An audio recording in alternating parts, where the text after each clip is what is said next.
fanciulla appena 17enne. Lui un uomo alto, più grande, una statura imponente, gli occhi più belli del mondo si sposarono davanti alla gente.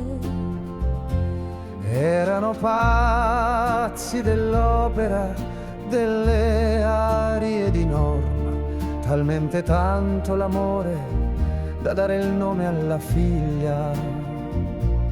E certamente da loro che mi viene la musica, chitarre, trombe, mandolini e tanta fisarmonica.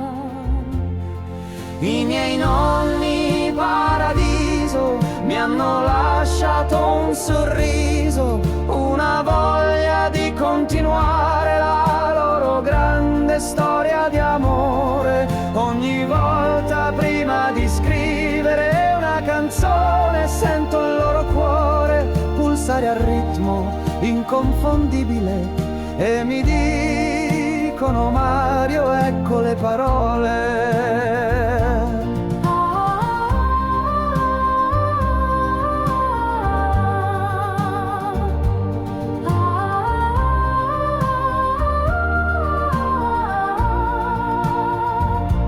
Ci sono persone che ti restano inchiodate nel cuore, altre che nemmeno ti ricordi perché hai dimenticato il loro nome. Poi ci sono quelle che ti indicano il percorso da seguire, ed è forse questo il più bel regalo che il mondo possa offrire. Si dice che le persone anziane sono in un vicolo cieco, ma ci si dimentica che quello che conta è come hai vissuto. Le ricchezze che contano una nonna va a vedere con il portafogli. I miei nonni mi hanno lasciato in eredità il migliore dei gigli.